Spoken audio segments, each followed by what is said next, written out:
slithering out of the Catholic security system, out of Act 7 into equal wage. Because what equal wage can give you is access to sort of exposure to cyclical part of the economy, which is doing very well and have done well, as the amount of GDP and tangible assets.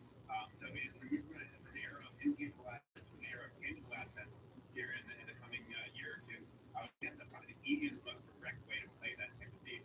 Yeah, because we know that the past year and a half, 2 years, there was an outsized weighting on the S&P of the Mag 7. I mean, it's so obvious. And right now you're saying if you eliminate those and go with the actual equal weighted, that's the way to go. Okay, so within that, give us some subsectors that you feel could really, again, gallop. Hello, everybody. I'm starting now because I won't be able to do an evening show tonight. I'm heading over to my sister's. I got to take care of some things.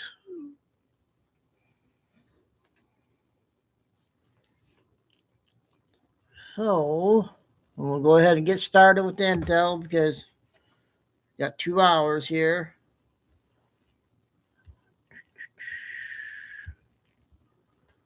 Let's start off the Q video.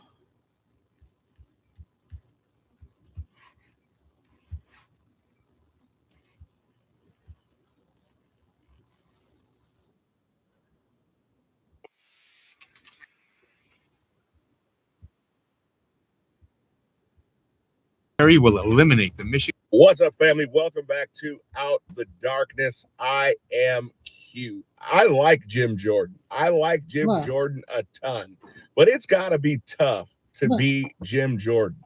Jim Jordan continues to work his tail off to expose leftists, to expose fraud, to expose criminality. He takes these names, he refers them to the DOJ, and gets nothing out of it. So he came out today in an interview he did with Fox, and he laid out some truth bombs. So not only did they find out last week that the Attorney General in Minnesota, Keith Ellison, and the governor, Tim Walz, not only did they know about the fraud taking place in that state, they also knew about it, tried to hide it by threatening and retaliating against whistleblowers. Now, I thought we were supposed to have protections for whistleblowers, but I guess not in the state of Minnesota. Being a whistleblower can have you blackballed and make sure you never get another job in that town and lose the job that you currently have. So then we knew about that. I reported about that weeks ago. Now, people often say, Q, you're a little bit too much of a conspiracy theorist. You jump to conclusions. I really don't. I just take what it is that I know and I can connect the dots. So why would these politicians know about fraud and not do something about it? Well, at the end of the day, the fraud is only going to be allowed if it's going to benefit them.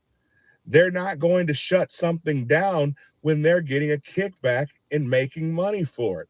If they're not getting campaign contributions, which they can then use that money to cover fancy trips for themselves or posh dinners and all these types of things, they're not going to allow it, especially the Attorney General of Minnesota.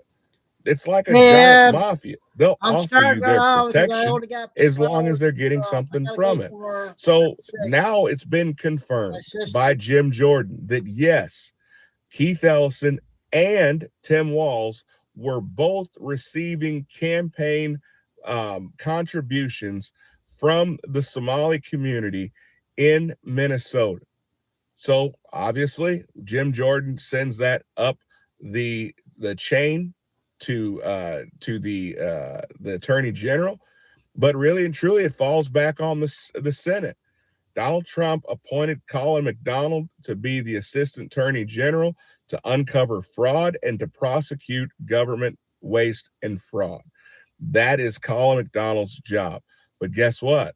This was done back in early January. Nice. Yeah. Colin McDonald still hasn't been voted on, still has not been appointed by the Senate as of today. And of course, the Senate is still wasting time trying to figure out the SAVE Act. So the Senate has to get these people appointed. I believe that once Colin is appointed, I do believe that he will then go after these fraudsters and start to get some justice. I don't care as much about the Somalis just yet. I want to take out those at the top, which means going after Keith Ellison, going after Tim Walz. And by the way, if there was money coming to Tim Walz, how much do you want to bet that fraud money leaked into the Kamala Harris campaign? It's definitely worth investigating. And if it did, she needs to go down too.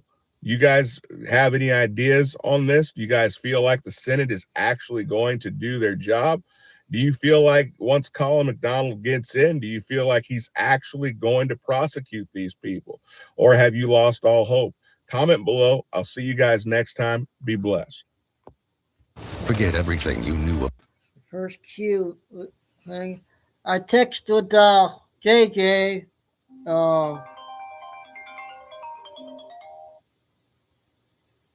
Just a little bit ago. She told me that her brother could be coming home.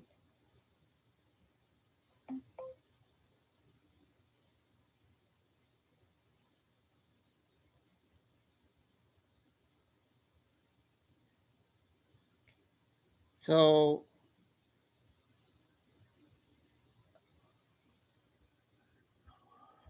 I'll type it in chat. PHEUMONIA.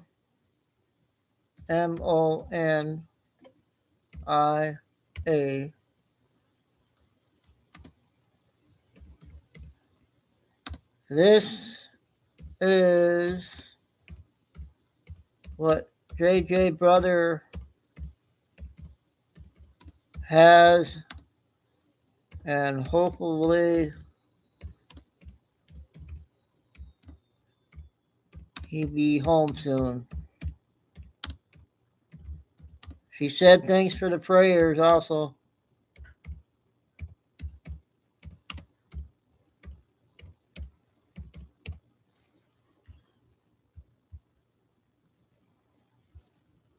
Whatever that word is. Roberto, I want to be doing it now because I got to leave at 6, so 2 hours. She also sent me a funny video for a laugh.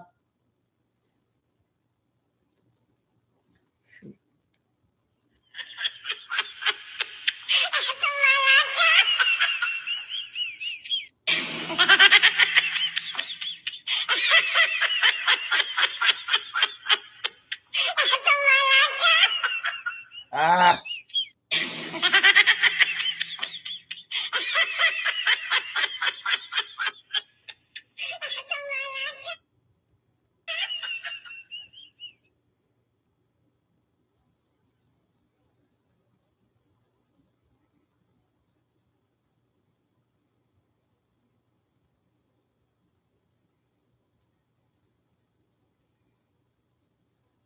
So JJ sent that.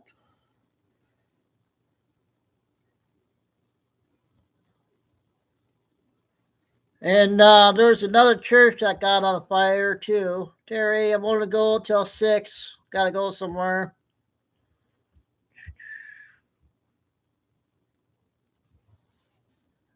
And did you read this?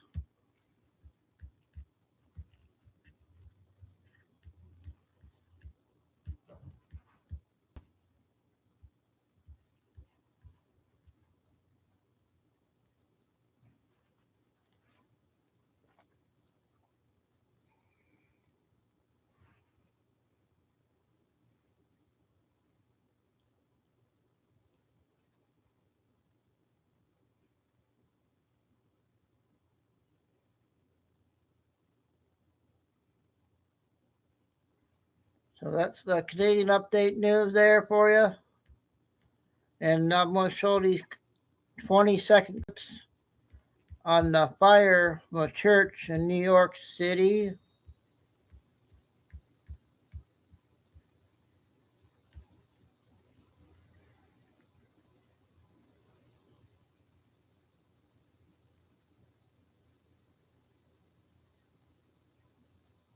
They said it exploded.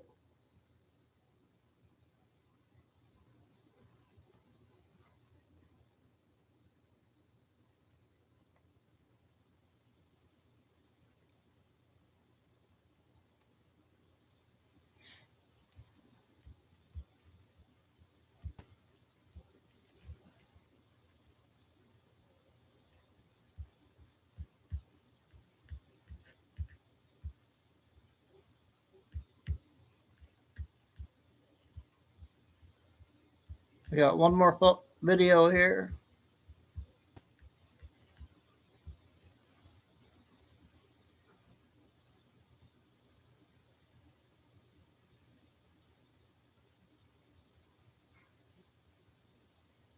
So I flies that.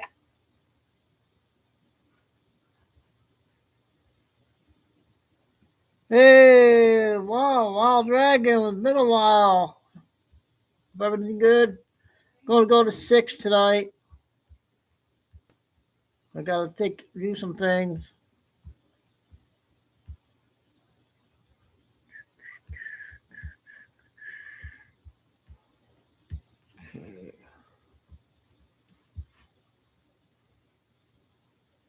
All right, what we got here? We got...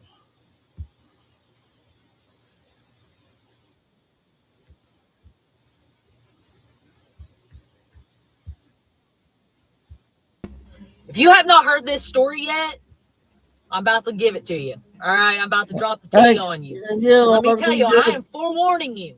This is going to have your blood pressure so far through the daggum roof, and it's going to have your stomach turning up. So there's this 21-year-old cheerleader at the University of Kentucky. Okay, not some child, a full-grown woman. All right, and she has now found herself arrested. Why, you may ask? Because the cops walked into her apartment, went to her closet, and they found an unalived infant, newborn, baby, wrapped in a towel, shoved in a black trash bag, and shoved in the back of her closet. Just discarding it like it's yesterday's trash. And I'm not exaggerating. You can go find it all over the internet right now. This 21-year-old heifer admitted to it. Admitted that she gave birth, cleaned it up, and just shoved it in her closet. And guess what? Now she's facing charges such as abuse to a corpse, tampering with evidence, and concealing a birth of an infant. Felonies. Every last one of them. And let me make this so freaking crystal clear for y'all, because apparently your parents didn't have to talk with you, okay? Y'all know daggum good and well how these babies are made. It's not rocket science, okay? If you're old enough to spread those legs, then you're old enough to use some daggum protection. You don't want to raise a kid? Then don't make one. Quit sacrificing these innocent lives because you can't keep your legs closed or your pants zipped up. And do not even come after me, because this has nothing to do with politics. This has everything to do is right from wrong. And what she did was flat out just pure evil and wrong. Evil. She doesn't need no sympathy whatsoever. She doesn't need to get a slap on the wrist. She don't even deserve probation. She needs to go to jail. Straight to jail. Does not get to pass go. Does not get to collect $200. Her happy hind end needs to be planted right in a jail cell, slam the door behind her, and throw away that key. You know what? Even though I'm so freaking mad right now and it disgusts me to my core, I'm still going to pray for her freaking soul. Enough is enough. This is absolutely freaking disgusting. All right, y'all. Another important one from her. I got some more clips from Bondi report. 2 more clips here. We'll play that after. Shoot. Now let's get these out of the way. I got part 3 there. Okay, let's carry on. We need not only to defund ICE until it can be reformed, but we need Kristi Noem out of that seat, out of that leadership role, because she has fundamentally undermined all trust in DHS. We have to, in Congress, leverage every tool available to hold this administration, to hold ICE accountable. We are in an appropriations process right now. We should not be funding this terror. Here we go with defund the police again. Connecticut Democrat Senator Chris Murphy, he's also putting forward a bill that puts strict limits on ICE arrests. We're talking about banning agents from wearing masks and keeping Border Patrol at the border, which seems to make sense, except for the fact it's a complete waste of time, resources, and money because nobody's crossing the border these days. The calls are now coming from inside the House. It's these reforms that Democrats plan to use as leverage when negotiating funding the government. And what's happening to ICE as we speak? Well, today, their vehicles, again, were swarmed by an angry mob of agitators, which quickly becomes a threat when you're outnumbered. So what do agents do? They had no choice. They had to deploy tear gas to disperse the crowd. Appears to be just another day at the office for these agents. As for the liberals, yeah, let's go ahead. Let's do a welfare check and see how they're holding up through all of this, because it is tough work trying to defend illegal criminals. All right, MAGA. You can have it. You can have the whole damn thing, the whole damn country. You and friggin' Trump, that whole administration can go to hell. I've had enough of you guys. My wife and I are selling our place, and we're moving. We're going to friggin' move to Mexico, man. My wife is in the house right now, bawling her friggin' eyes out because of you guys. What the hell's the matter with you? Where's your humanity? You notice how he's saying he's leaving because MAGA's mean? No policy disputes, no economic arguments, just vibes and tears, along with a dramatic exit announcement on the internet. And now we're seeing some stunning irony out of the left. These same folks who scream open borders have literally built their own border to stop law enforcement. In a Minneapolis residential neighborhood, activists blocked the road to prevent ICE from entering, a human barricade to keep federal agents out. So it's okay to enforce borders as long as it's only their borders they're enforcing. And when peaceful counter-protesters show up with the Trump flag, well, that's when the intimidation, hatred, and violence really kick in.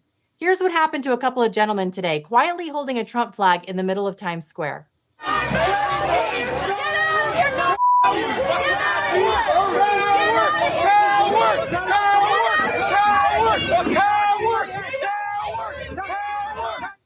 Look, I don't ever want to hear another lies that add fuel to the fire. This is the problem with the left. Part 2.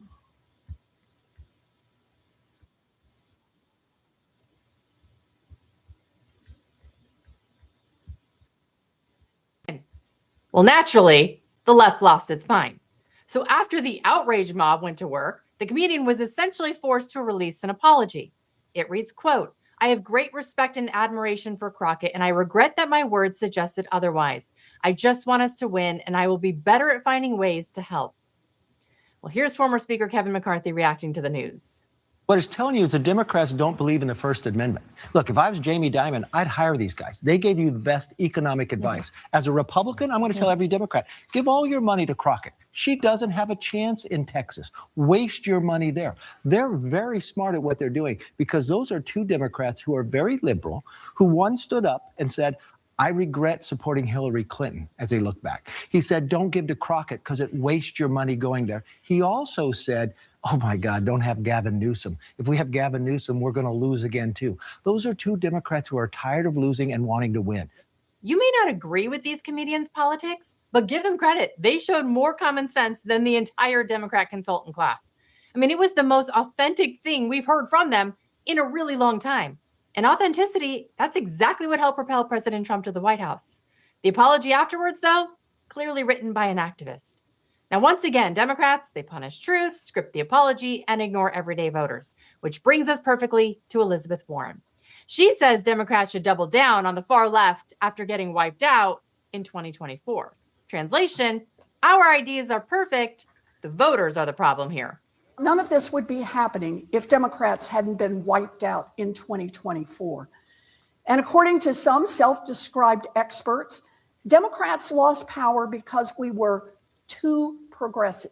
But these movers and shakers want the Democratic Party to respond to the 2024 losses by watering down our economic agenda and sucking up to the rich and powerful, claiming that a less progressive Democratic Party will win more elections.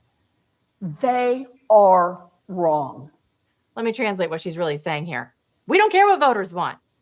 And that right there is socialism in a nutshell. Power flows up to the government, not down to the people. Another example of this is Democrats now threatening to shut down the government again.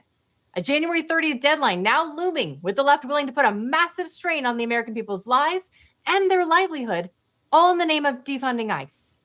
And I think that we as Democrats cannot vote for more money for this unaccountable Department of Homeland Security that is terrorizing people across the country.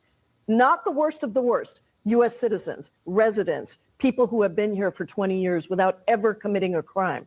Okay, before we go any further, U.S. citizens? Okay, this will be part one.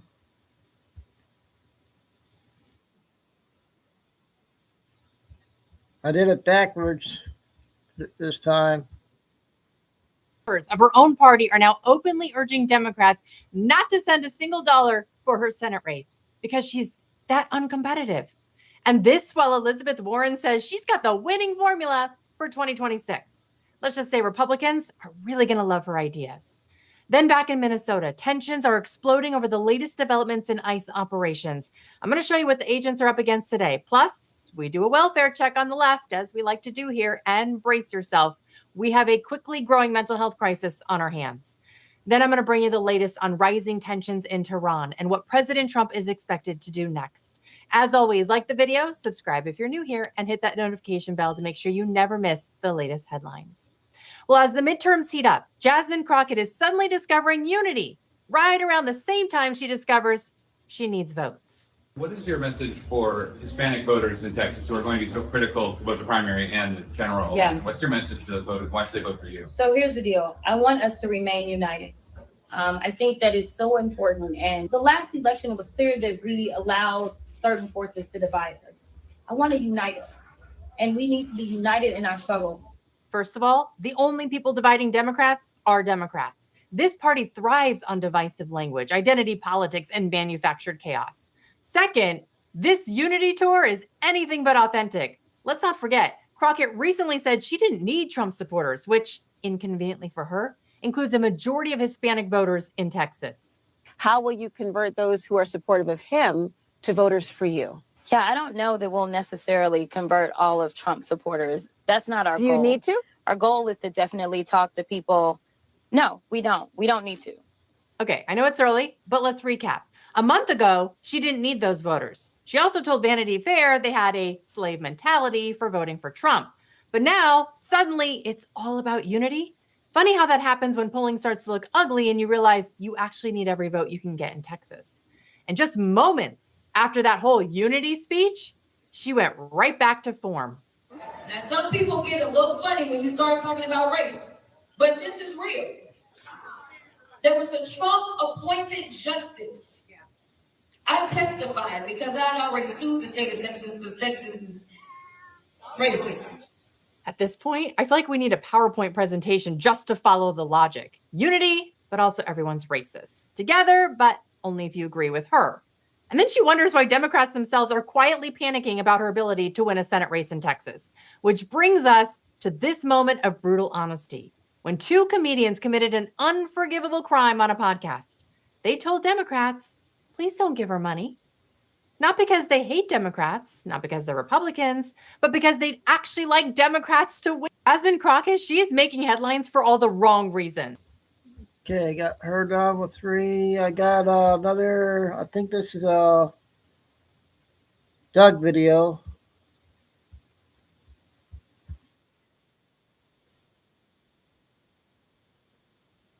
Expert can file for you, so you don't have to miss a moment. You've got better things to do than taxes. Have a local TurboTax expert file for you. That winning feeling you love? Bring it everywhere you go with the Hollywood Casino app. Your next big thrill is Chuck Yeah, 15 Schumer. minutes. On TV again, defending, believing, and insulting all of our illegals, saying that they're all stupid and that women and minorities can't get IDs. Now, I would never say such a thing, but Chuck Schumer did. Welcome to Doug in Exile. This is where the happy patriots are. I'm calling my allies. Is anybody out there? Let me know in the chat that you still care. Exile ain't bad if you're here with me. Liberty loves company. I hate when he plays that music.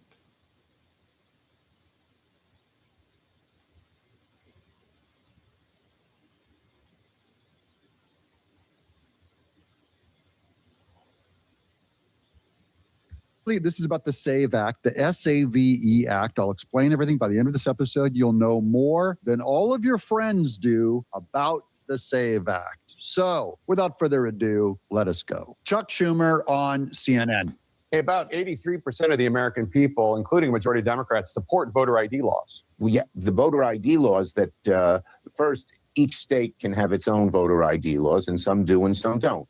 But secondly, what they are proposing in this so-called SAVE Act is like Jim Crow 2.0.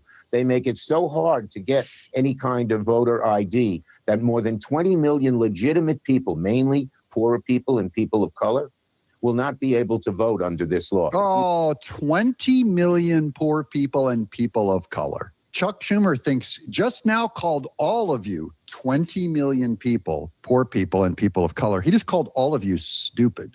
You can all figure out how to get a welfare check. You can figure out how to go through a convoluted form of healthcare that is very confusing. You can even figure out how to get from your country, from like Guatemala, go through all of these cartels, weave through mountains, and make your way over our border into our country, but you can't figure out how to get an ID. That's the argument. Okay, we're going to get back to that. But first, I'm going to take a quick break for our chapter ad read. Now, some of you who are not illegal, you're legal citizens here, you need help with your Medicare. You just have basic questions about Medicare.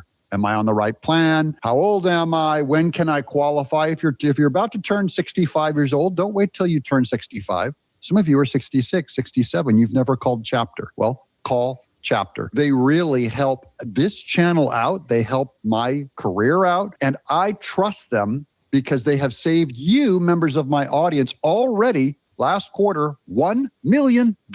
They showed me on paper. They saved you over $1 million. So I want you guys to call my buddies. If you use this number, it helps this channel out. It's 631-961-8696.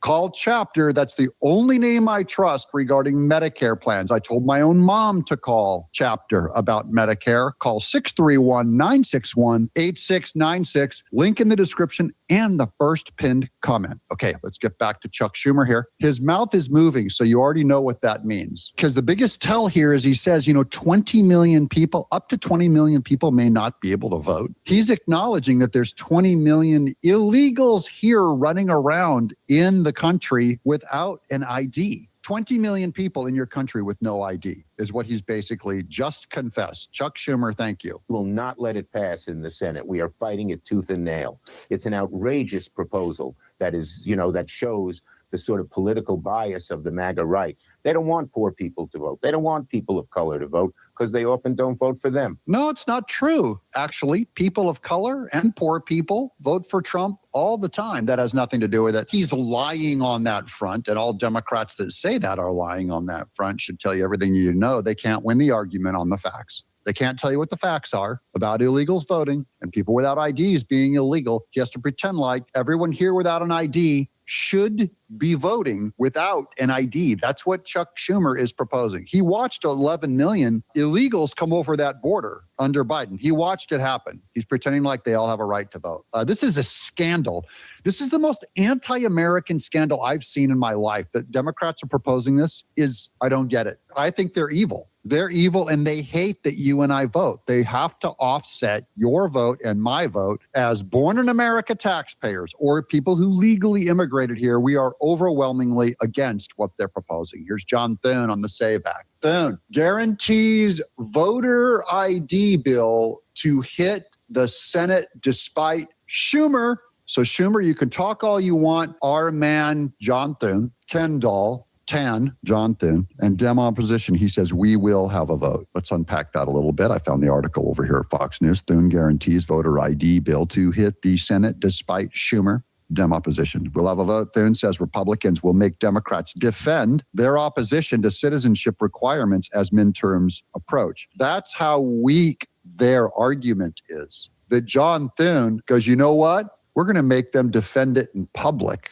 We're going to make them argue this on the House floor in front of everyone, and they're going to look like the idiots they are saying this is just about racism. We're ready for that argument now. Let's go. Senate Majority Leader John Thune is ready to put Senate Democrats to the test on voter ID legislation, the Safeguarding America Voter Eligibility America Act. That's what SAVE stands for, S-A-V-E. Safeguarding, S-A, America, V, Voter Eligibility Act. The Safeguarding America Voter Eligibility Act has earned the backing of 50 Senate Republicans, including Thune, which is enough to break through a key procedural hurdle. That's still not a supermajority, guys. Whether it can pass from Senate to President Donald Trump's desk is for now an unlikely scenario if lawmakers take the traditional path in the upper chamber. Still, Thune wants to put Democrats on the spot as midterm elections creep closer. That's a bad move if they're not going to pass this thing, guys. This is why they want to nuke the filibuster. So instead of needing 60 votes, a supermajority, they can do it with 50. Do you guys see now why they want the filibuster? To remove the filibuster to create a simple majority. And there's very good reasons why we should fear removing the filibuster. I'm for it. But I'm going, what we really need is to pass the SAVE Act. We need to find 10 Democrats. We found one in John Fetterman. I'll show you his clip in a minute. The comments came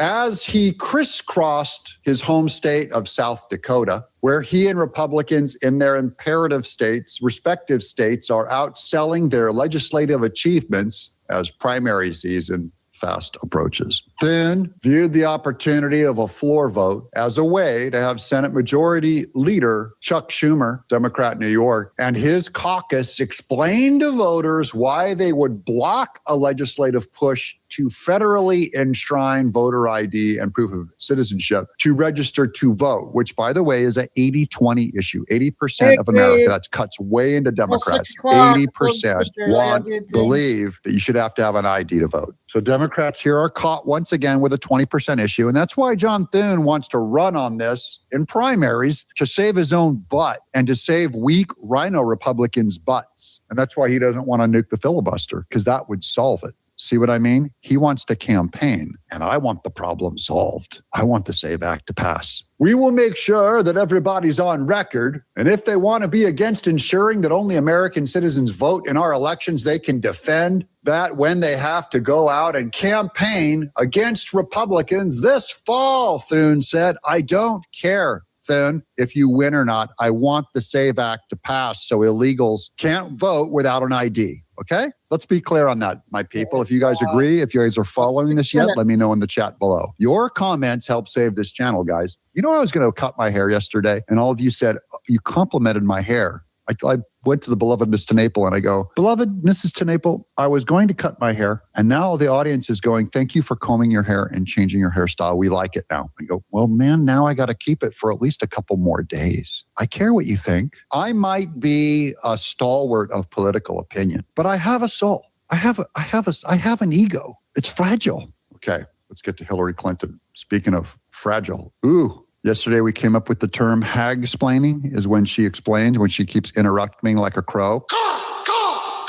And she hag-splains is when she explains her position. Party revolt. Hillary Clinton is facing criticism from some Democrats. Now, what would it take for a Democrat to criticize this lady? Because she said immigration during President Biden's term, quote, went too far, unquote. She said immigration went too far and Democrats went nuts on her. This is the divide between their what we'll call dinos, Democrats in name only, and their psychotic far left over there. So there's the normal Chuck Schumer, old school Hillary Clinton. Hillary Clinton was against illegal immigration when her husband was in office. They sounded like rock-ribbed Republicans. And now she said, under Biden, open borders, 11 million people walking over the border that we all watched on TV. Might have gone a little far. Maybe one or two over, maybe one or two illegals here that shouldn't be here. A Democrat strategist argues it's a mistake for the left to adopt, quote, Republican talking points. This, by the way, this used to be Clinton talking points in the 90s and the early 2000s. And even Barack Obama, they did not believe in unfettered immigration. Speaking of unfettered, we'll get to some very Fettermen quote coming up here. First, look at this, Patrick Colbeck, the stolen seats. This is what it really is all about. They need illegal fake bodies to represent because, in a House of Representatives, they want to make sure that the House represents illegals from other countries. That is, people from other countries. Democrats always want to represent the globalists more than they want to represent the American citizens. Stolen seats, the real House majority. Republicans hold just a 4-seat margin in the U.S. House, but that's by design. The theft, 18 seats stolen via illegal alien census counting, 13 seats suppressed by racial gerrymandering mandates. Harmeet Dillon is on that. 35 total seats artificially transferred to Democrats. So this is what the true split in America would look like. Some of you are wondering, what happened to my country? Why is my country believing so much lunatic leftist stuff? They don't. It's a lie. Your country aren't a bunch of into transing. They're not into crazy racist theory saying that whites have privilege and we have to prefer hiring blacks, that we have to allow for every kind of gay, trans, marry a child, marry a dog, marry a piece of furniture, 2 men, 3 men, 4 men, 4 men and 3 women get married. A man is a woman, a woman's a man can have a baby, a woman can play in men's sports. That's not America. Look at the true split. This is what it would look like. This is a pretty proper representation of America here. It's nowhere near it's not 50-50. The Democrats have to lie because their positions are so unpopular. They're just better tactically at cheating to remove in a representational government and through censuses counting illegals, they can make themselves look more popular than they are. This should back up my live show that I did yesterday where people were lying about the positions they took to get by in academia. Look that show up. Okay, here's Anna Paulina Luna. Thank you, President Trump. Voter ID is a must deliver for the American people. And this is a mandatory to secure the election. Donald Trump wrote yesterday on Truth Social, the Democrats refuse to vote for voter ID or citizenship. The reason is very simple. They want to continue to cheat in elections. This was not what our founders desired. That's a bottom line fact. The only reason why you would not want to know if someone was a citizen or not is to cheat and allow non-citizens to vote. There, that's every Democrat. You guys are cheaters. You're liars and you're cheaters, and you're trying to take the people's vote away or dilute the people who belong, who are members of this country. Marx does not believe in country borders. They don't believe in them. It's immaterial. This is an atheistic idea. They go, borders are arbitrary. Laws are arbitrary. Facts are arbitrary because they're atheists. I have searched the depths of legal arguments not yet articulated or vetted on the subject and will be presenting an irrefutable one in the very near future, says Trump. There will be voter ID for the midterm elections, says Trump. I believe, how many of you guys trust Trump? I trust him more than John Thune. When John Thune goes, we'll vote. I trust Trump. Here's John Fetterman on the subject. I love hearing from a Democrat. You guys know that now. And that reminds Democrat will admit that Fetterman is a sane Democrat. We, as all the Democrats, we wanted to eliminate the filibuster. We called to eliminate the filibuster. And now we find ourselves that we love it now. And that reminds people that the filibuster is important about bringing on the other parts of to have a conversation. And now for me, there's other parts of SAVE Act that's been problematic for Democrats. But for me as a Democrat, just fundamentally at the end of the day, showing basic ID to vote is a very reasonable idea. And I think 84% of Americans in the last polling from Pew supports that. Showing a basic ID to vote is reasonable. We're going to close on good news from John Fetterman. He might be the only one. You're in the wrong party, buddy. Don't forget to call Chapter. It's the link down in the description. Okay, another good one from Doug there. Got that one out. Our California ladies, next three short ones, and next three after that are Pam Bundy clips.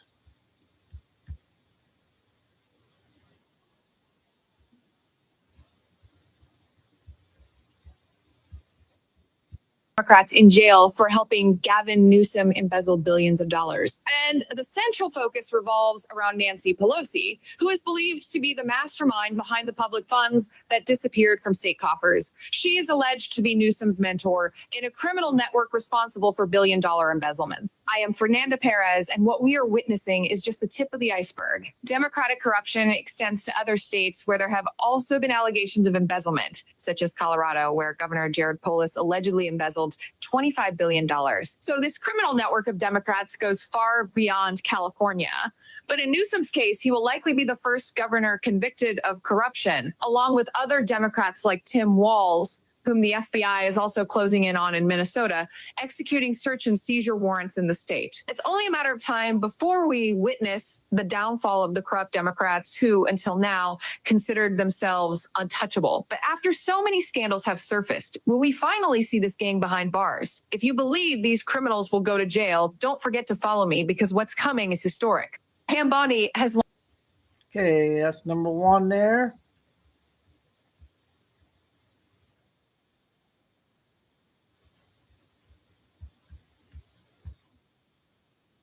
Gavin Newsom in orchestrating a scheme that resulted in the disappearance of over $100 billion from California. Senator Rick Scott demanded that the FBI immediately arrest Nancy for crimes of passive corruption and racketeering. This time, the corrupt Democrats' days are numbered because what they discovered is simply explosive and could end the political careers of the party's top leadership, who until now considered themselves untouchable but are now realizing they are not. Attorney General Pam Bondi already has everything she needs to finally put these crooks in jail. Nancy, who thought she had an impeccable image, America's sweetheart, is actually a criminal mastermind, the link between powerful Democratic donors called ghosts by the FBI. There are no records that they exist, only evidence of a corruption network that finances Democrats, billions stolen through fake contracts, as in the case of a train project awarded by the Newsom administration more than 2 years ago that cost us $18 billion, yet none of the work was completed.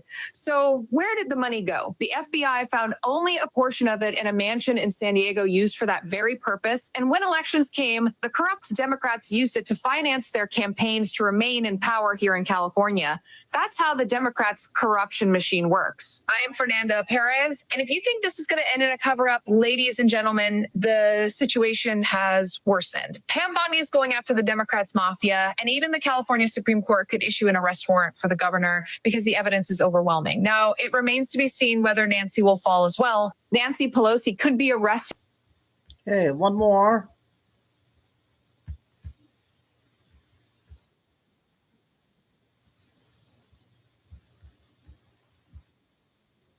Newsom and Nancy Pelosi, who, in addition to stealing billions from California's coffers, also stole federal funds through lobbying organized in Congress itself when Nancy was Speaker of the House. Two other Democratic senators appear as lobbyists in the request for funds for California, both of whom could also be arrested for helping Newsom and Pelosi steal federal funds. What they did here was simply pass these funds on to entities controlled by the Democrats themselves, award contracts to mask the provision of services, then siphon off the money and hide it in some luxurious mansion or even send it to a tax haven, as in the case of Newsom and his offshore companies in Panama. I'm Fernanda Perez, and you need to understand that the corrupt Democrats will pay for the crimes they committed because it will be impossible for them to escape this, even though corruption in California has reached shocking levels, with the state attorney himself being accused of involvement with cartels. And do you believe the Democratic leadership will finally end up in jail? Because the evidence shows that it's only a matter of time before we see these crooks behind bars. And if you believe it as much as I do, don't forget to follow me, because Democratic corruption in California will be exterminated. Okay, 3 good ones from her today. Try to follow her. Does a good job. We got this one.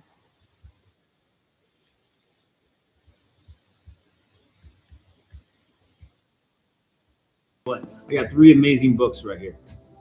Life-changing, actually. You know, this one right here, the Canonized Bible.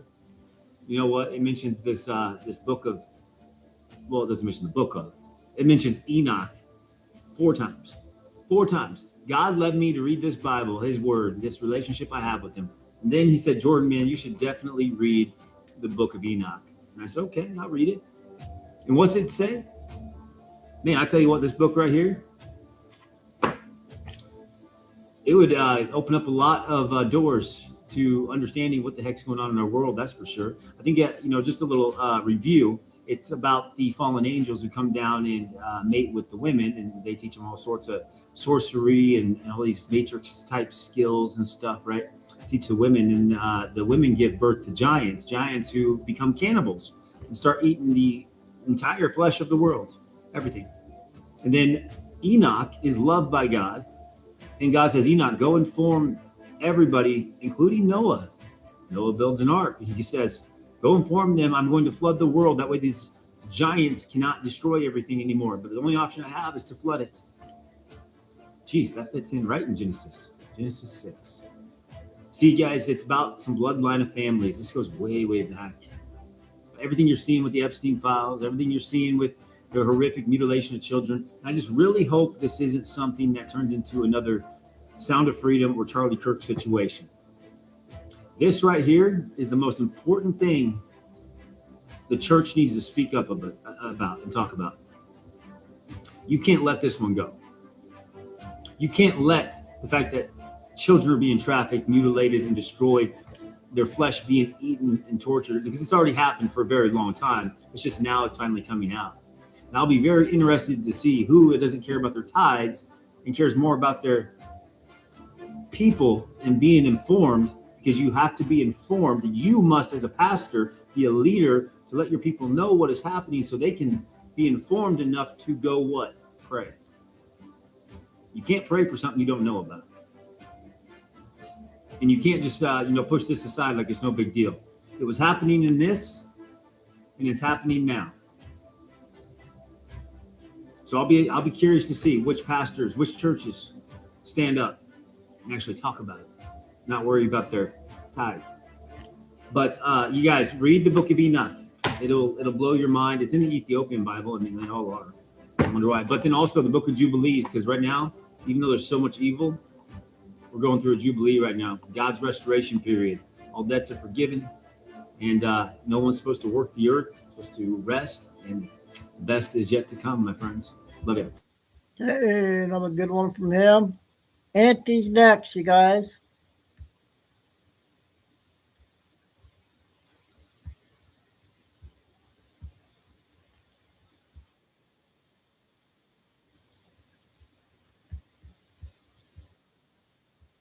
Or not, this affects you too. If you would have told me even a year ago that I would one day be a flat earther, I would have laughed at you so hard. But over the past few months, my world has changed. My flat world, as has the whole world itself, in many, many ways. But if you haven't noticed lately, people are beginning to open their eyes. Fresh off the heels of accusations to NASA that they have been faking and fraudulently sharing videos of the ISS using green screens and harnesses and invisible wires to fake footage that is actually filmed in a pool, along with recent proof that the moon landing never happened. Buzz Aldrin himself has even said, hey, that didn't happen. We filmed it right here in a studio, safely with feet on the earth. Couple all of that with the 6 doppelganger of the 7 deceased Challenger shuttle members who are out there living their best lives. Same faces, same names. Guys, the Bible states clearly there's a firmament above us, an impenetrable dome. In fact, it is so important, it is right there on page 1 of the Bible. God created a firmament above the earth to separate the waters from the waters, and he called the firmament heaven. So if there's an impenetrable dome above us, space travel is virtually impossible. Many believe that NASA was formed as a diversion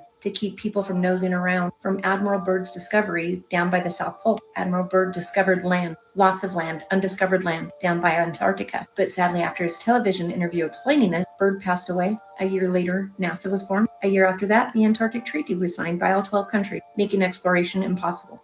That seems suspicious. Many believe that Antarctica is actually an ice wall, a total circumference around all of our continents, keeping waters of the oceans in place. There are multiple maps just like this that depict a potential truth of what our world really is. There we are in the middle. Just beyond our ice wall lie other continents and another ice wall surrounding them. Beyond their ice wall, more continent and another circular ice wall. There are also maps like this one, showing multiple continents with ice walls around it that cover the surface of Earth, with one large ice wall at the end of it. There is not one single reference in the Bible that the earth is round, but there are references to things such as, and I placed the earth on its foundation. You can't really put a foundation on a sphere. The four corners of earth are mentioned multiple times. I don't care how many times I spin a tennis ball, I cannot find four corners on it. But when I said, I discovered something in Book of Enoch that just might clear all of this up and answer our questions right now. Chapter 27, God said to Enoch, as he was explaining and describing how he created the earth, and I commanded that there should be taken from light and darkness, and I said, be thick. And it became thus, and I spread it out with the light, and it became water, and I spread it out over the darkness below the light, and then I made firm the waters, that is to say, the bottomless, and I made foundation of light around the water, and created 7 circles from inside.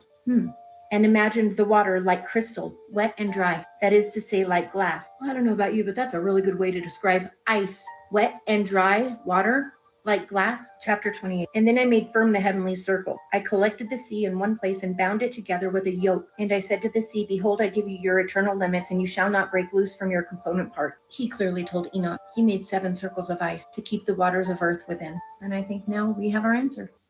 Okay, our latest one with Auntie there. See, what do we got in the next one?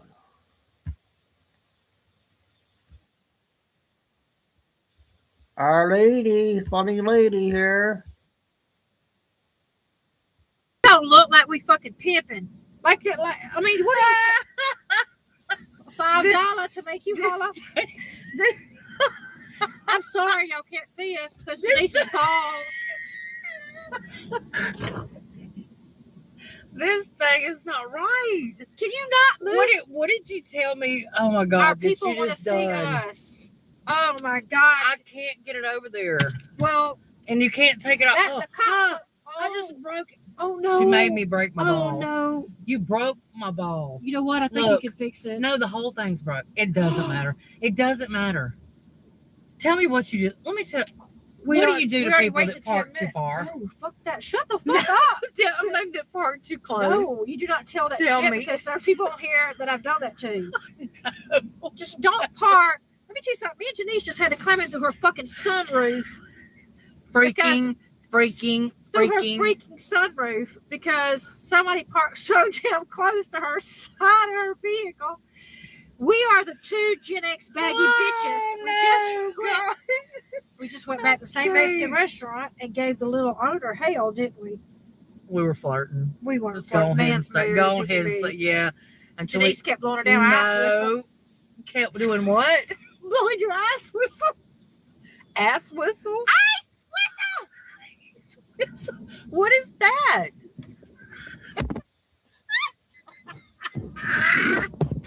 What is that? Your whistle to alert ice.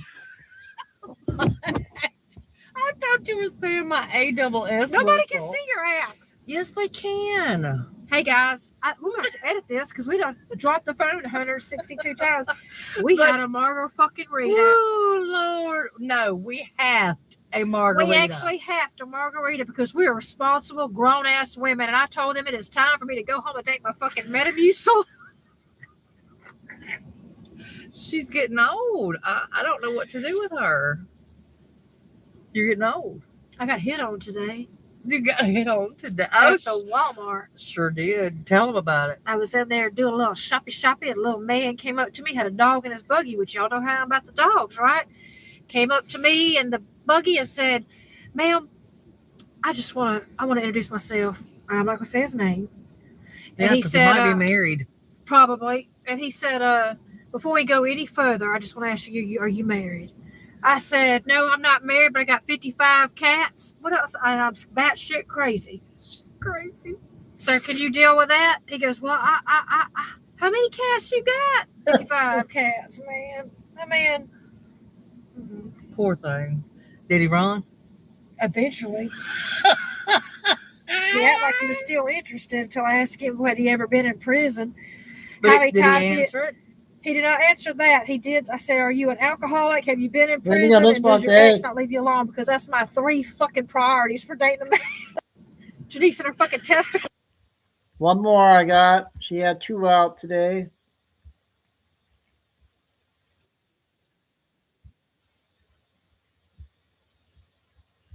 Yep. and all this craziness that's going around. So I stayed up almost all last night doing nothing but research. I stand by what I say. I'm not gonna back down on this. We are just as bad as liberals by spreading crap. Yep. There's a video going around of Kamala Harris, who I can't fucking stand. Her husband is on a helicopter. There's no Epstein in sight. Nowhere. It's just him slowly turning around. They cut the video off. Yep, there you go. There you go. Her husband's on the Epstein files. I can't send y'all the link because y'all steal it. His name is never mentioned in the Epstein files.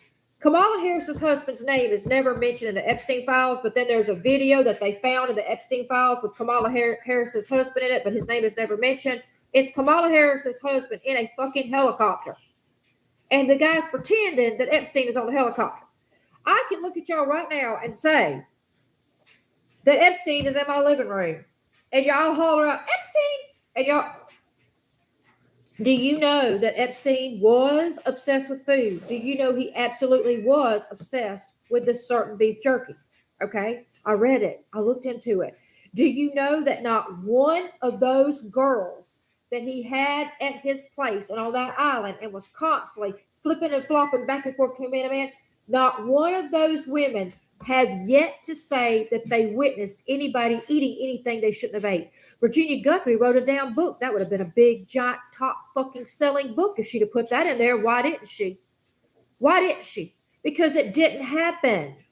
It did not happen. He was a sick, sick fuck who did sick things.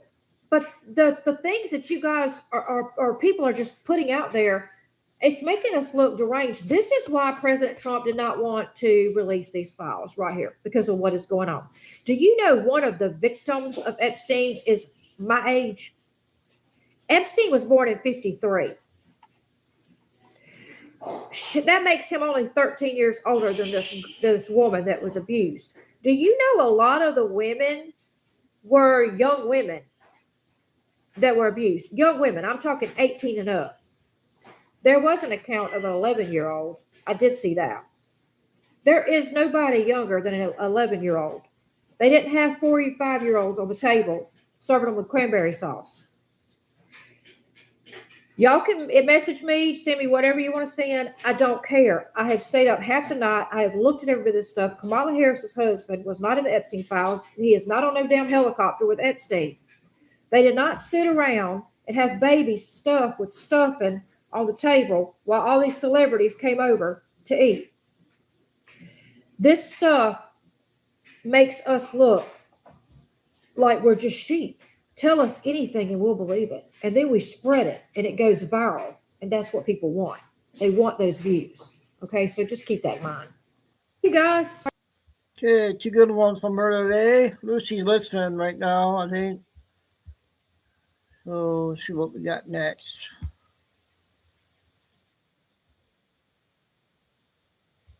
Okay, this one's about 7, I think. Florida Attorney General, attorneys from your office handled the appeal of my son, Jordan Davis's murder, which was denied.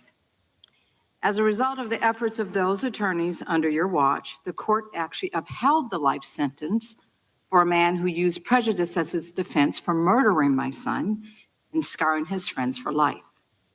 Attorneys from your office, under your management, worked hard to remove a dangerous man from the community who terrorized innocent people like my son and his friends. The compassion and respect that my family received throughout that ordeal were critical in helping us keep faith in the rule of law and justice.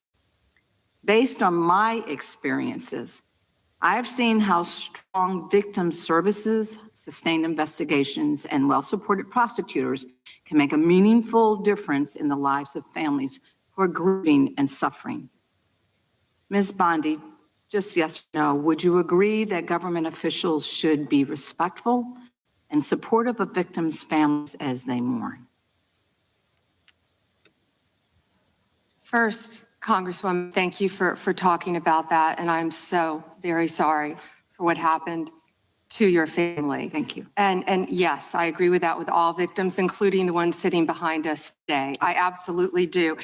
So thank you for voting yes on the Lincoln Riley Act. Thank you for that. Thank you. Okay, so your answer is why the recent treatment of families in Minnesota raises really serious concerns for me. Because shortly after Mr. Alex Preddy was murdered, administration officials referred to him as an assassin and called Mr. Preddy the definition of domestic terrorism.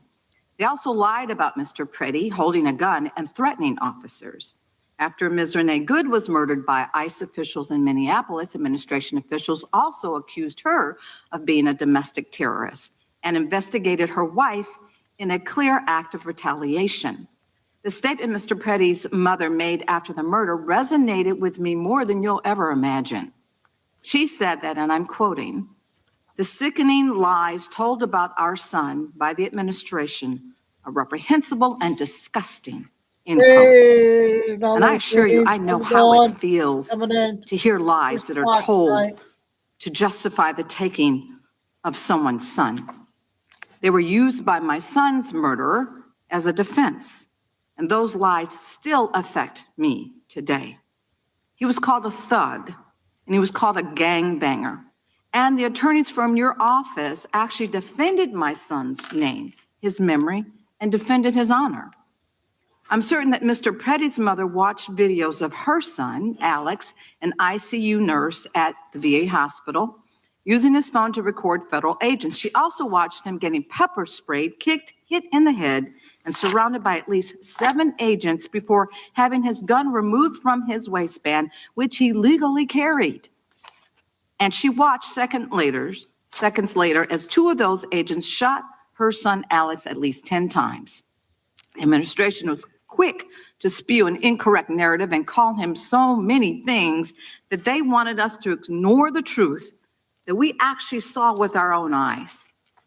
Ms. Bondi, will you denounce the statements that were made to tarnish the names of Alex Preddy and Renee Good, and will you protect their names like those attorneys back in Florida under your watch protected my son's name? What I will say is we are looking at everything to shed light on what happened that day, and it is an ongoing and active investigation. Both of those cases, and I assure you they will be investigated. Investigating, we understand that, but will you do everything in your power, as you have done for my case, as you are asked to do, as you've sworn an oath to do? It is your responsibility to make sure that you are following the rule of law. Those families in Minnesota, they deserve the same respect. They deserve a full investigation, which you have not even begun to do yet. So what are you saying, is that they don't deserve any respect for a full investigation into their murders? Well, that is incompetence on your behalf. Well, that The is not American accurate. people do deserve better. Non-commitment to defending the rule of law is what we see from you. I will told you we always were stand up for investigating. survivors, and I heard you say earlier when you told us that you will fight for them as well. And based on the information before us, these families have not received the same commitment to investigate what happened to their loved ones, nor have they received the respect that I would expect from the nation's top law enforcement officer. Investigations have been slow-walked, they've been canceled, and the special agent assigned to Renee Good's investigation resigned following pressure from your officials to reclassify Ms. Good's case. Time of the For gentlelady. families seeking answers and accountability, the withdrawal of investigative Time of the resources is gentlelady simply has unacceptable. expired. The gentlelady yields back. The gentleman from California is recognized. Thank you, Mr. Chairman. Madam Attorney General, I get the sense that we've lost a little perspective here. The most fundamental responsibility of government is to protect the lives and property of its citizens. Now, you cited some crime figures in your opening statement, and I wonder if you could repeat them, because I think it's one of the most extraordinary achievements of the Department of Justice in our history. And I don't think some of my colleagues heard you clearly. Thank you, Congressman. And would you mind if I address something that Go right ahead. Congresswoman McBath wouldn't let me address first? Go right ahead. The reason that she wants to continue to talk about Minnesota, which we will all day long, is she doesn't want to talk about her own jurisdiction in Atlanta, because she doesn't want to talk about Christopher Welcher, who traveled across state lines to try to meet, and nothing's funny about this, to meet and molest a 14-year-old girl in Georgia. That's why they're watching the clock. The American people should know for the second it runs out, because they don't want to address anything in their jurisdiction. They're elected to represent people in their jurisdiction. We prosecuted illegal aliens who ran a large-scale meth operation in the Atlanta metro area. You understand we don't just recognize. Okay, that was that one. I can't believe they're smiling about that. Crazy, crazy.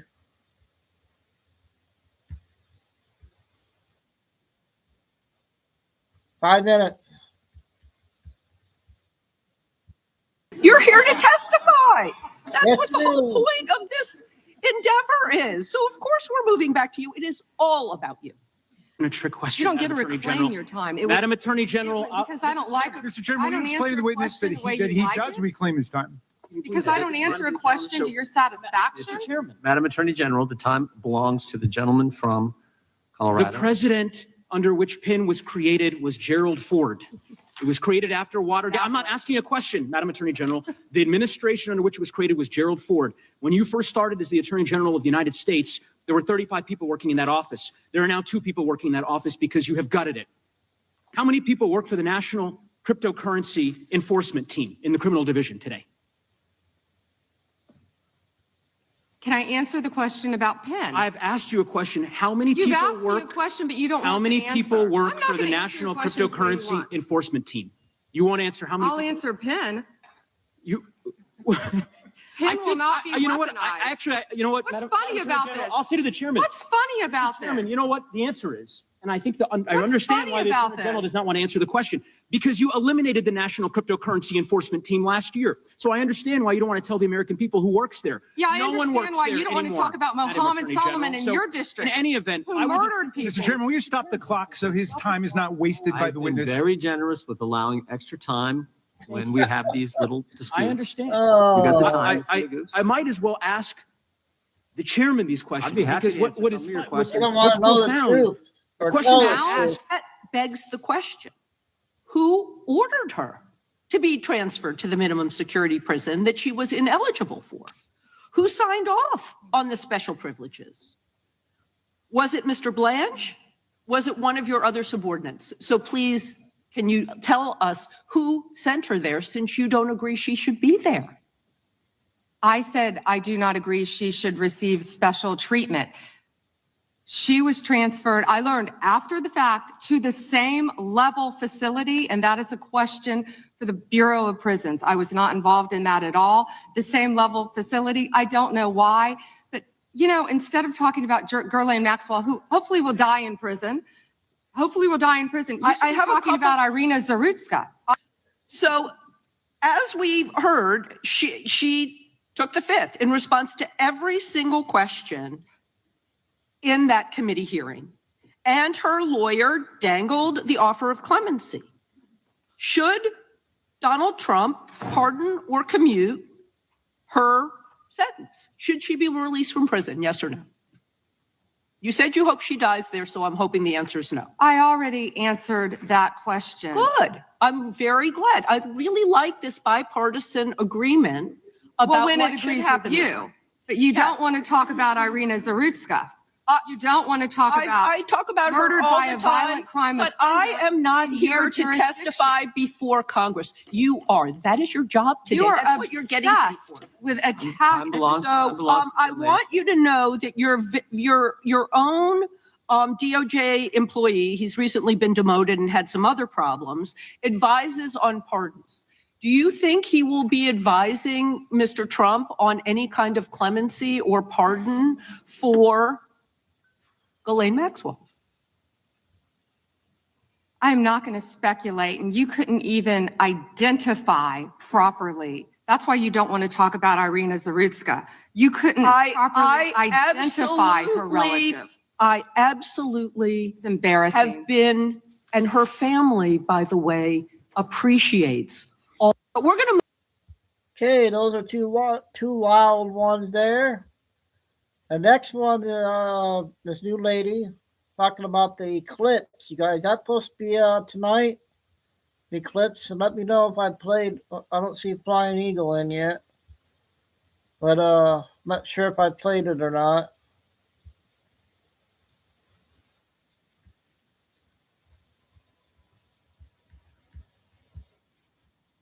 Eclipse February 17th and the Chinese New Year on the exact same day and the entire week that follows. And the Lunar New Year, we are calling in that wealth, that abundance, that prosperity, that good luck for the year. That's This about all I solar can eclipse, Ring of Fire, play. is lighting a fire within us and restarting and rearranging a whole new chapter in our lives based on what area of your life is being affected, which we'll talk about in the video. First, let's get through the what to do's and what not to do for the Lunar New Year energy. Based on Chinese tradition, do not cut your hair, do not wash your hair on the day of the solar eclipse, Lunar New Year. Do not chop, cut, or like prepare food in that type of sense. You don't want to be cutting or chopping away your good luck for the year. So meal prep beforehand or order in. Do not sweep, do not do laundry, do not take out the trash. You can put things. Do eat foods that symbolize abundance and prosperity. You want to be eating that wealth and solidifying that within your body. So cinnamon, my favorite for wealth and abundance. You can even just mix that into your tea or your morning coffee, your yogurt. Dumplings, eating gold coins. Rice for stability and longevity. Round fruits such as oranges and tangerines for prosperity. Honey and sugar for sweetness all year round, and pomegranates for growth and expansion. Do not wear black. In Chinese culture, that symbolizes grieving and funeral. Don't wear black. Wear bright colors that go along with the energy of the fire horse year. We're starting the fire horse year. It's exciting. So make sure you're dressed for it. Wear something new. And if you I don't want to go thought out and that buy might have something, been or Eric it's too late for Carroll. you I'm to go not out and sure buy something, either. you don't have to spend money. You can just I do don't your think it makeup a was. different way. Do your Maybe. hair a little bit differently. Reds, oranges, bright blues, pinks, especially a bright blue, like electric blue, to honor that Uranus, Aquarius, solar eclipse energy. Also, the solar eclipse is in Aquarius, it's Uranus. It's the planet of change. So do let whatever falls fall. Okay? Not even just talking on the day of the solar eclipse, the entire week, the next 6 months, whatever leaves your life, it's meant to leave your life. What is meant to come into your life is meant to come into your life. Eclipses are very, very fated events, okay? What is meant for What do you you think on this will one, stay. Carol? What happens during this period is for your greater good. So let things go. Don't force outcomes. Don't force details. You know where you want to go. You don't have to know every step it takes. The lesson here is do trust the universe right now, and trust in yourself, and trust in your path. Because this is fire activation, right?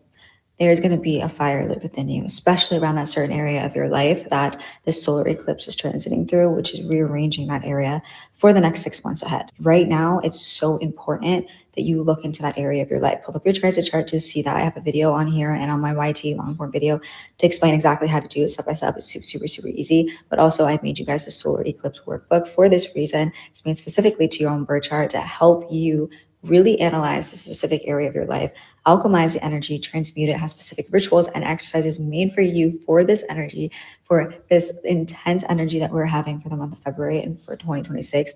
Things are moving fast. Certain ways to work with eclipse energy, because another thing is do not do any heavy, intense, new intention setting manifestation rituals, because we do not want to be forcing anything.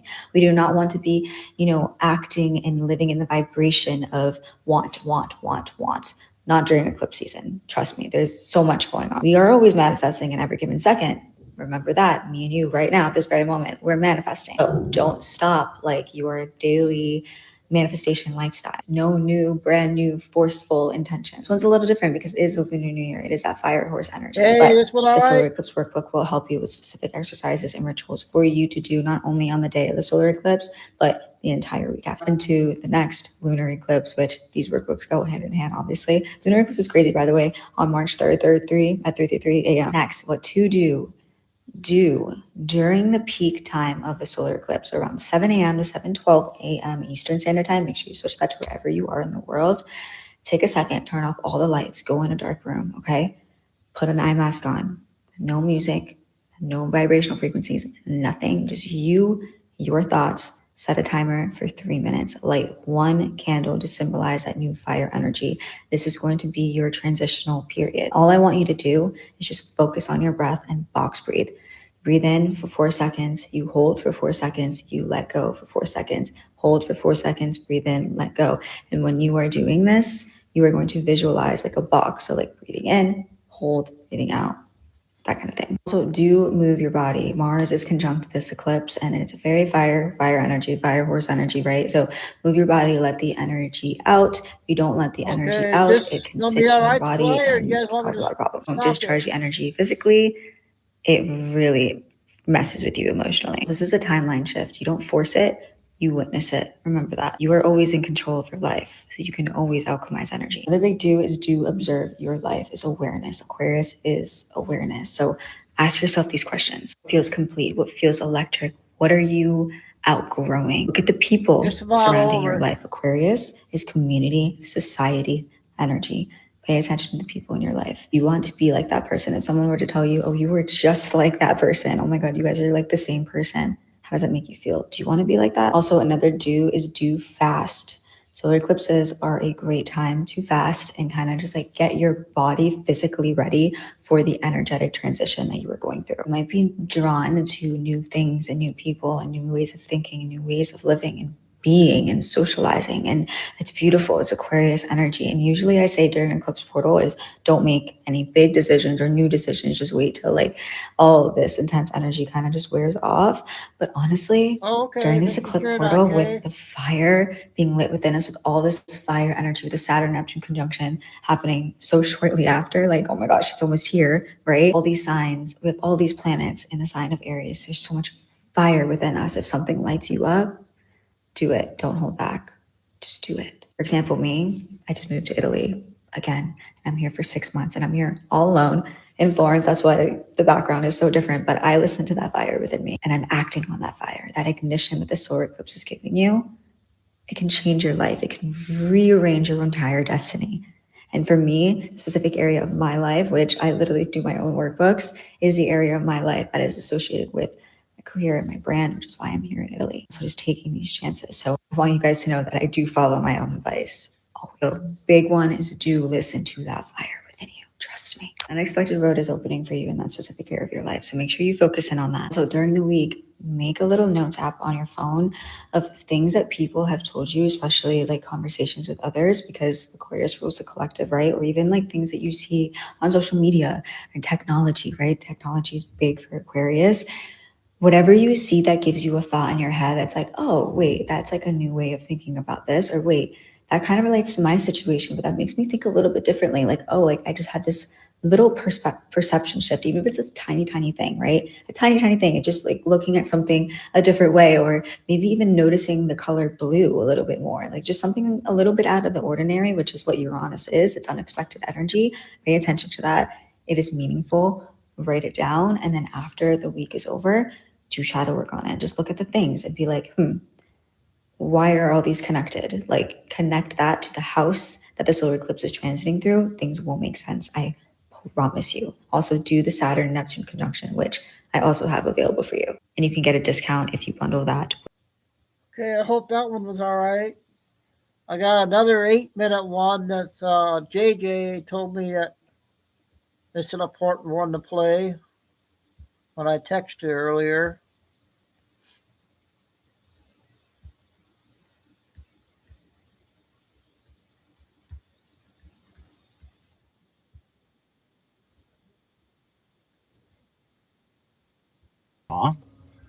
And Let me I want know to tell you, I if you want to guys share it want with me you. to play I'll this probably or get not. emotional. So I'm just going to tell you, I died for over a minute.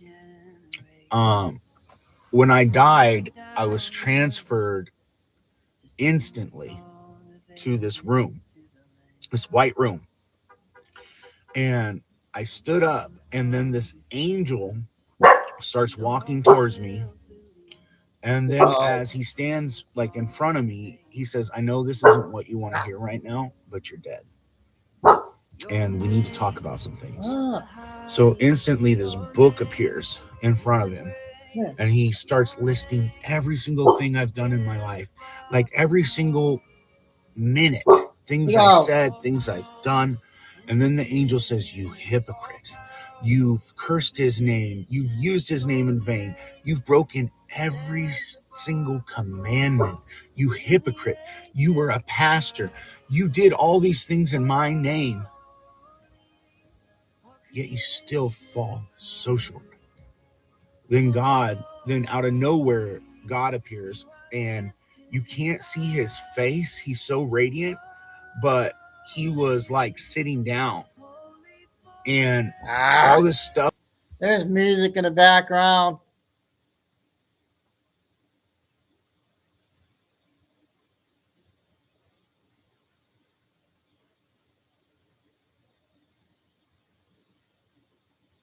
Okay, here's one 5 minutes. One I'm not sure of either.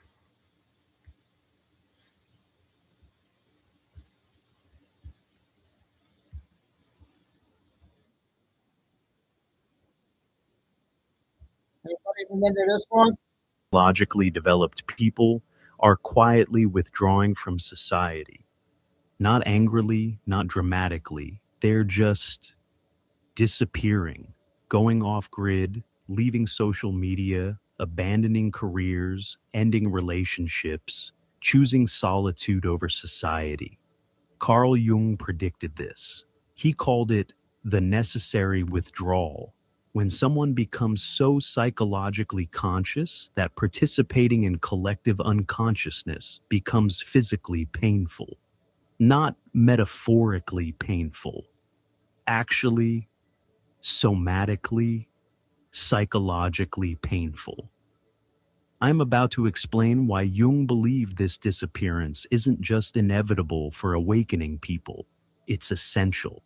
Why the more conscious you become, the less you can tolerate normal society. And why this isn't spiritual bypassing or escapism. It's the psyche's survival mechanism when surrounded by mass unconsciousness. If you've been feeling the pull to withdraw, to disappear, to leave it all behind, Jung would say you're not antisocial. You're becoming too conscious for the collective container. Here's what Jung understood that explains everything. Society runs on collective unconsciousness. Shared delusions, mass projections, agreed upon shadows. These aren't bugs in the system. They are the system. And it only works if everyone participates unconsciously. The moment someone wakes up, really wakes up, not just intellectually but psychologically, they become a glitch in the matrix. They can see the projections everyone else is living. They recognize the shadows everyone's avoiding. They understand the games everyone's playing unconsciously. And once you see it, you can't unsee it. Jung experienced this personally. As his consciousness expanded, he found normal social interaction increasingly unbearable. Not because he was arrogant, but because he was awake in a room full of people talking in their sleep. Every conversation required him to pretend he didn't see what he saw, didn't know what he knew, didn't understand what was really happening beneath the surface. This is the curse of consciousness. You become psychologically alone, even when physically surrounded. You're speaking a different language, seeing different dimensions, operating from a different reality. And the effort required to bridge that gap, to constantly translate between your consciousness and collective unconsciousness, becomes exhausting. So the awakened start disappearing, not because they hate society, but because staying in it requires them to betray their consciousness. Every day demands they pretend to be asleep. Every interaction requires they dim their light. Every relationship asks them to be less than they've become. And eventually, the psyche says, enough. Withdraw. Preserve your consciousness. Stop letting the collective unconscious drain what you've worked so hard to develop. Jung discovered that as you integrate your personal shadow, the collective shadow becomes unbearable to witness. You're watching an entire society projecting its darkness while denying it exists. When you face your own capacity for evil, watching others project theirs onto scapegoats becomes agonizing. When you've integrated your own darkness, seeing society's shadow projections, the other political party is evil. That group is the problem. Those people are what's wrong. Feels like watching a mass psychosis, because that's exactly what it is. Jung called this the burden of seeing. The awakened person sees that most social conflicts are just shadow projections. Wars are collective shadows clashing. Political divisions are mass projections. Social media's outrage is collective shadow material seeking targets. Once you see this, participating becomes impossible. You can't join the mob when you see it's hunting its own shadow. You can't pick sides when you understand both sides are projecting. You can't engage in collective blame when you recognize it as collective unconsciousness. So you withdraw, not from superiority, but from psychological necessity. One of Jung's students described it perfectly. I used to have strong political opinions. Okay, I thought that was interesting there. I got one more Nick video, is about 6 minutes, and second Doug video is a short one also, about 9 minutes. Winding down the last half hour or so.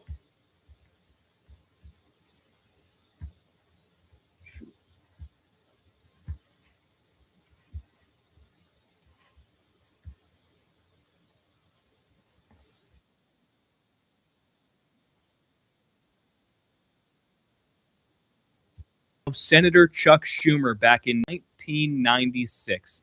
And there's a reason why this clip is resurfacing, because currently, as we speak, Senator Schumer is actively fighting tooth and nail against requiring proof of citizenship to vote in federal elections. Well, what if I told you that just a couple decades ago, Senator Schumer, the very same guy, although with a little bit more hair, was a strong advocate for stricter ID requirements to prevent illegals from committing fraud? Take a look. Let's admit the truth. Everywhere people go, they're asked for a social security card. In fact, one way to prove you're a bona fide person who can have a job is to ask for a driver's license and a social security card. This is an anti-fraud amendment. Over where we go, people say, well, why can't you stop illegal immigrants or others from coming here? And the number one answer we give our constituents is when they come here, they can get jobs, get benefits against the law because of fraud. So that's what he was saying 30 years ago, but let's listen to what he's saying now. They are proposing in this so-called SAVE Act is like Jim Crow 2.0. They make it so hard to get any kind of voter ID that more than 20 million legitimate people, mainly poorer people and people of color, will not be able to vote under this law. We will not let it pass in the Senate. We are fighting it tooth and nail. And that, ladies and gentlemen, is why I love the internet, because everything lives forever. 30 years ago, Senator Chuck Schumer admitted openly on the Senate floor that if you leave the door open for fraud, then fraud is going to happen. And he almost sounded like a Republican there, listing all the things that you need a social security number for as a way of advocating for why we should have stricter ID requirements to be employed and seek welfare benefits in the United States. Now, all of a sudden, fast forward 30 years, and not only does fraud not exist and it's just a conspiracy theory, but requiring voter ID and proof of citizenship is discriminatory and racist. And what these two clips played side by side objectively prove is that the Democrats know what the truth is. They're just lying. And they haven't changed their minds. They still think the same things.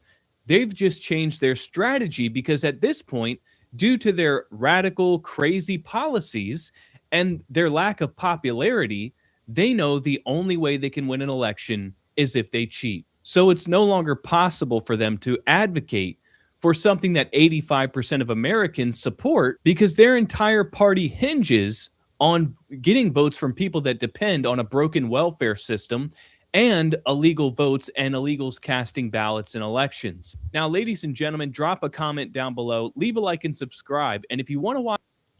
Okay, keep out with the second one we'll get to before we go off. After we get Doug, and I got a 4-minute one I'm going to play real quick.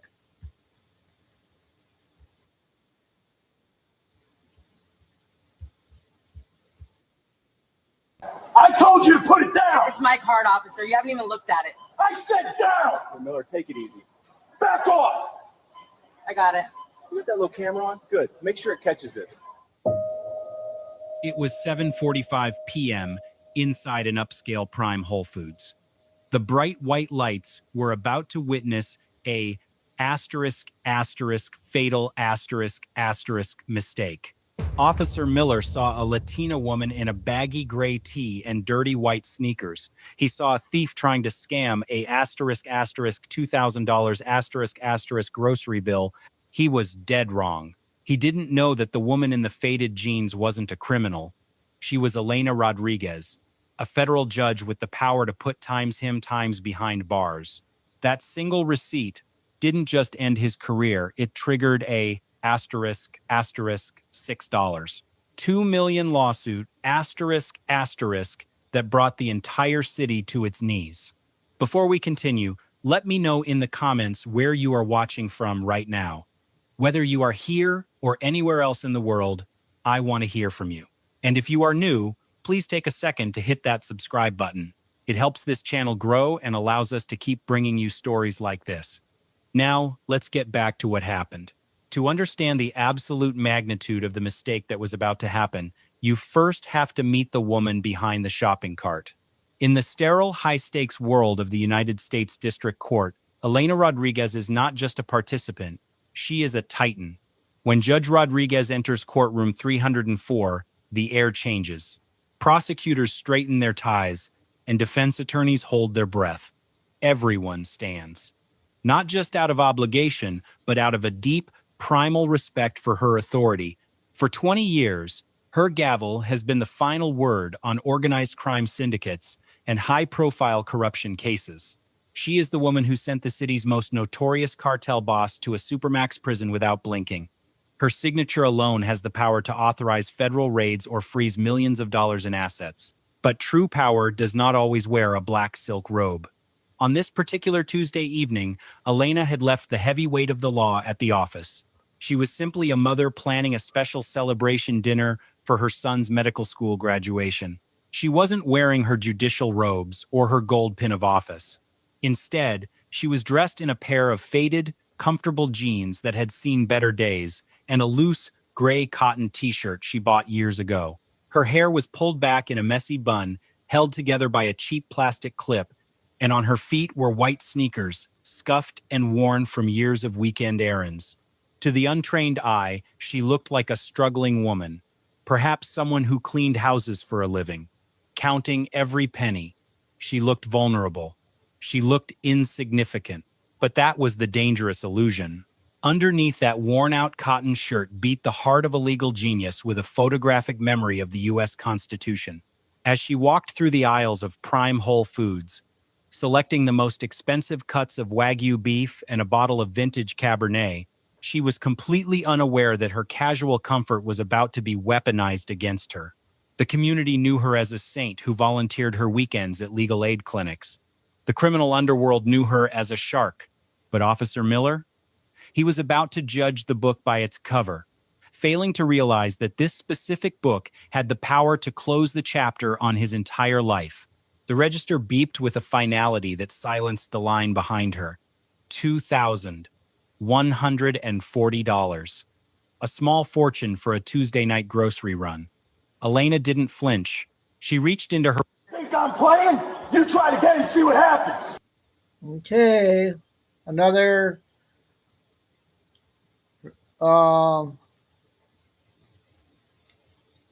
police situation.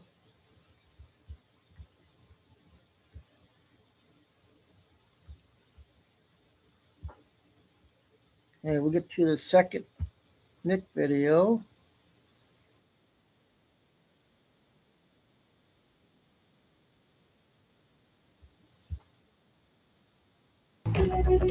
Your coffee, your way. Ladies and gentlemen, things could get interesting soon, according to John Solomon of Just the News. While the Republicans in the Senate are refusing to do what needs to be done to get the SAVE Act passed and secure American elections, what do you think would happen if all of a sudden Donald Trump proved beyond a reasonable doubt that there was fraud and interference in prior elections? Do you think that that would change the dynamics? And do you think that would create the right amount of pressure to get it done? I want to share something with you, which I came across today that appeared on my news feed, and it really has me scratching my head.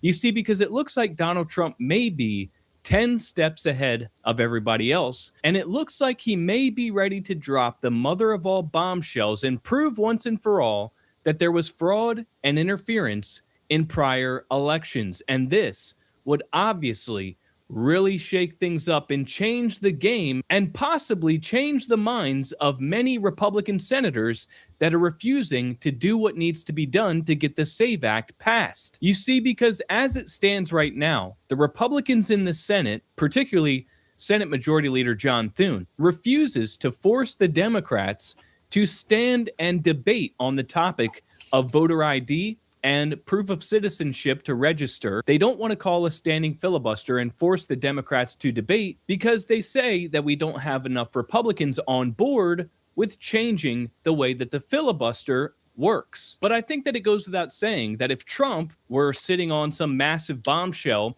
and he were to suddenly release the Kraken, that could definitely change things. And that's what John Solomon is suggesting might be about to happen. So take a look at what John Solomon had to say today on Dan Bongino's show. And remember, Dan Bongino was inside of the Trump administration and had access to classified material and knows full well whether or not John Solomon is correct.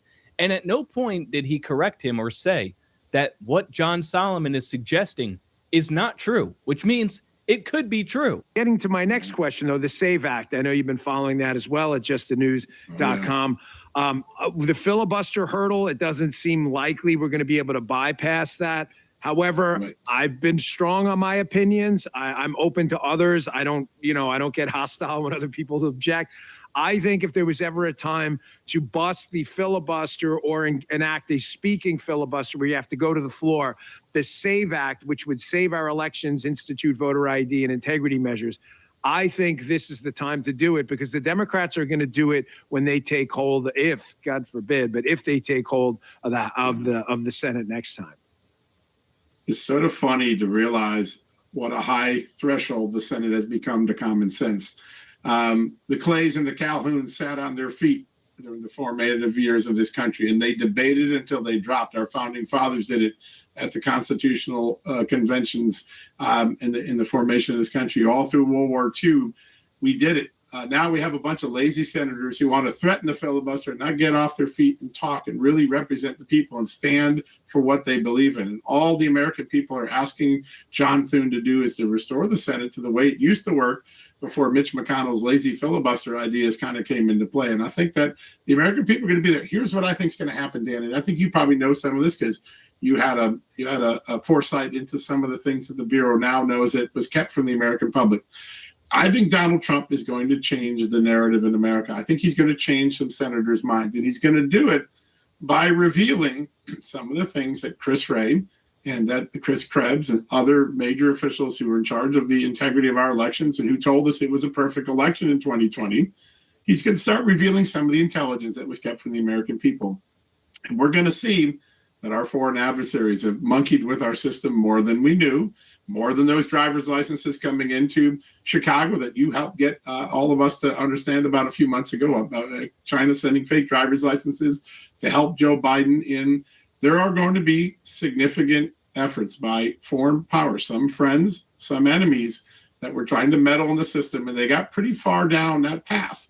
And I think when senators realized their state could have been targeted, when senators realized that the intention of the identities of some of their voters might have been assumed, I think there's going to be a different debate in America. And I think if the president takes the time to educate people and show them that maybe the stories we got from the last leadership weren't true, I think he's going to pick off the votes. And then the American people are going to put some pressure on John Thune, and they're going to surgically implant a stiff back, and he's going to change that filibuster for this particular thing, make it a standing filibuster, make the Democrats talk till they drop, and then we'll get a vote in the summer. But I think there's some big, significant, and very troubling revelations about the vulnerabilities of our elections that the president is about to unveil on the American public. Well, you've got a good pipeline on that, so I have no reason to doubt your information at all. So Bongino actually kind of endorsed what he said there. He said, you've got good sources, you've got a good pipeline. Now, we're talking about Chris Krebs, the former head of the Cyber Infrastructure Security Agency under Donald Trump after the 2020 election. He said it was the safest, most securest election in American history.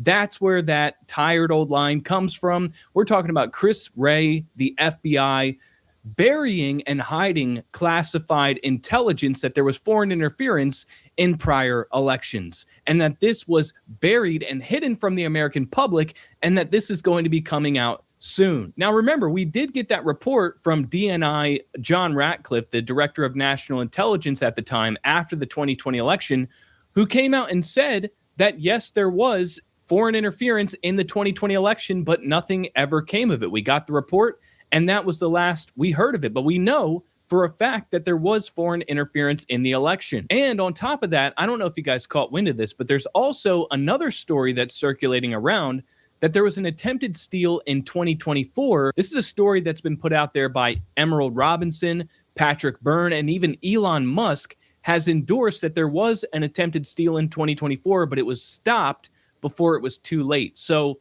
obviously, if there was an attempt in 2024, Trump would have that intelligence as well. So if this were to come out and it was conclusively proven that there was foreign interference in prior elections, not only would this shake things up and change public perception of all these people, that have been told over and over and over that it was the safest, most securest election in American history, and that there's no evidence of widespread voter fraud, it could also directly implicate and incriminate heads of intelligence agencies that were responsible for covering this up. And so I'm not saying I know that something is about to drop, but John Solomon seems to think so, and Dan Bongino seems to be giving a wink and a nod to the fact that this is going to happen. Now, here's my wacky and wild conspiracy theory to kind of tie into this. I think there has to be something that Trump has planned, because if you remember, Representative Luna, the representative from Florida, she's a Freedom Caucus member, and she was going to basically force John Thune's hand,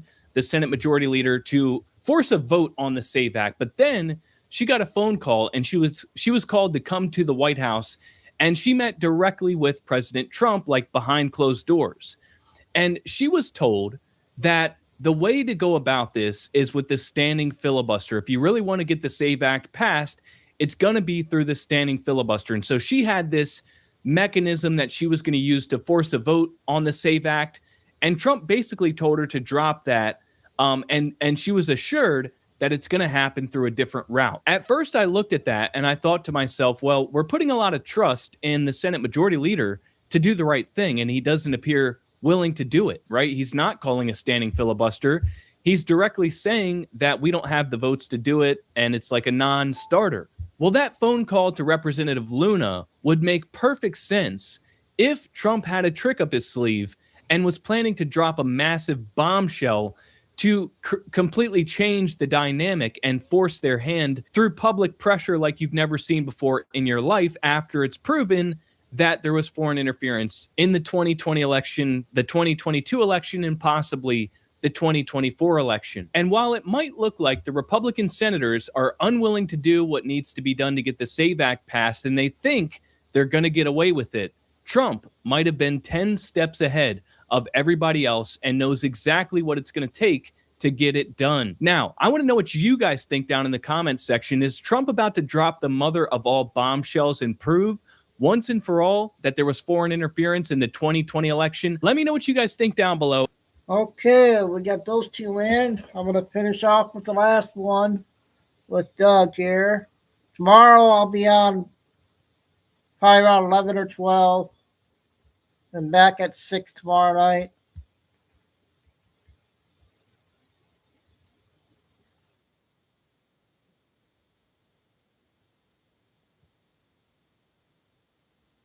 And get you every dollar you deserve. So hand off your taxes to a local TurboTax expert today. Can't breathe deeply? This common mistake keeps mucus stuck in your lungs. Okay, let's see what we've got here.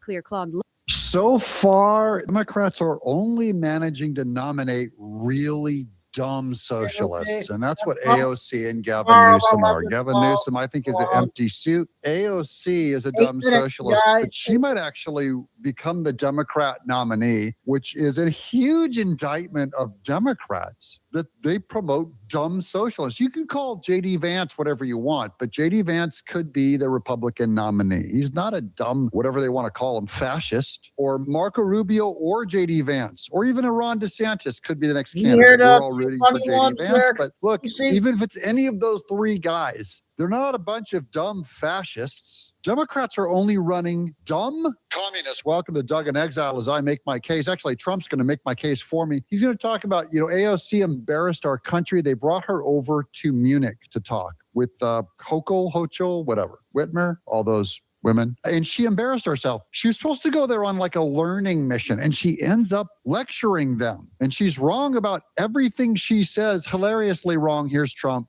to introduce it. By the way, I watched AOC answering questions in Munich. This was not a good look for the United States. I watched Gavin Newsom answering questions in Munich, and this was a bad look for our country. These two people are incompetent. And at least Hillary's competent. She's just Trump deranged. She was so deranged. She is an angry woman, but Hag-splaining Hillary Clinton is at least, he gives us a backhanded compliment to Hillary. It is true. I mean, she can find Venezuela on the map, which apparently AOC can't do. So yes, Hillary Clinton was some kind of a scholar. She can make her way around a map in a way that Gavin Newsom and AOC cannot. They're just dumb. I watched the other two speaking and answering basic questions. Look, Gavin has destroyed California. And AOC, I never heard her speak very much. And they started answering questions. She had no idea what was happening. She had no idea how to answer, very important questions concerning the world. But she can't answer questions concerning New York City either, because New York City got some problems. So they went over and embarrassed themselves. This is where this channel cares about this conversation. Who's going to run in 2028? Has to do with 2026. And I'm sorry, but you're automatically disqualified if you make this kind of a statement about Venezuela being on the wrong side of the equator. And remember, guys, I'm a dummy. I'm not claiming I know where Venezuela is. Look on the map here. But AOC, when you claim you know something and you think you're going to do a sick burn on Trump, watch this. We look at what happened in Venezuela, for example. By the way, can you guys pronounce it? Venezuela. She can pronounce it. Venezuela. They always do that weird Earl. Latina. They have to dry out all their words to sound important, but she can't find it on a map. It's not it is not a remark on who Maduro was as a leader. Maduro. How about Maduro? Maduro, Venezuela. He canceled elections. He was an anti-democratic leader. That doesn't mean that we can kidnap a head of state and engage in acts of war just because the nation is below the equator. There she goes. So we're there in the circle is the equator in South America. And then right above it there is Venezuela. So she's saying it's below the equator, so we don't have a right to go after Venezuela. And lo and behold, we got her in a gotcha. Not a big thing, but she's sitting there with all confidence in what she says, and she has no knowledge. That's the bigger concern for me. Not that she's wrong about something, but that she's wrong about everything. What is she right about? Venezuela. Maduro. And oh yeah, clap everyone. Clap, you morons. This was in Munich.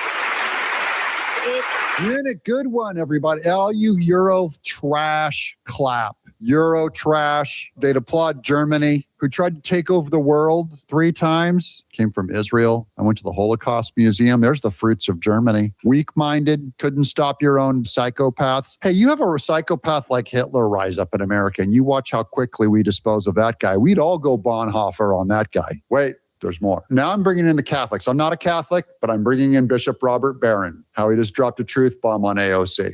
Bishop Barron firing back. The culture that gave us Dante, Shakespeare, the rule of law, individual rights, democracy, and the entire university system, that's thin. He's defending our culture against AOC, who's attacking our culture, attacking our country in Munich. Marco Rubio's speech was a pure appeal to Western culture. My favorite part was when Marco Rubio was defending culture. Our culture is great. Western culture is great, period. Said that